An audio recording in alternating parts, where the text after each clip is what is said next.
ഒരു പഴം എടുത്തോ, ഒരു പഴം എടുത്തോ, ഫ്രീ.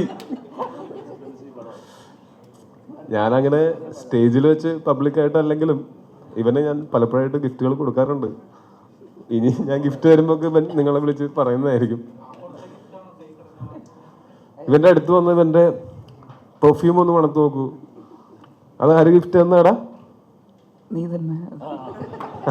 അതായത് ഞാൻ ഇവന്റെ അടുത്ത് ഇങ്ങനെ വെറുതെ ഇങ്ങനെ പറഞ്ഞു, അതായത് ഈ ഗൾഫിലൊക്കെ ഉള്ള നമ്മുടെ സുഹൃത്തുക്കളുണ്ടെങ്കിൽ അവർ വരുമ്പോൾ ഞാൻ ചോദിക്കും നമ്മുടെ പെർഫ്യൂമിനൊക്കെ എന്താ വില എന്ന് ചോദിച്ചു കഴിഞ്ഞാൽ അവർ നമുക്കൊരു പെർഫ്യൂമൊക്കെ മേടിച്ചോണ്ട് വരും എന്ന് ഞാൻ ഇവന്റെ അടുത്ത് പറഞ്ഞു. പിന്നത്തെ ആഴ്ച ഞാൻ ദുബായിക്ക് ഏതോ പടത്തിന്റെ ARMന്റെ പ്രൊമോഷന് പോകാൻ സമയത്ത് ഇവൻ അവിടെ പെർഫ്യൂമിനൊക്കെ എന്തായിരിക്കും വില, അങ്ങനെ ഞാൻ വന്നപ്പോൾ മേടിച്ചു കൊടുത്തതാണത്.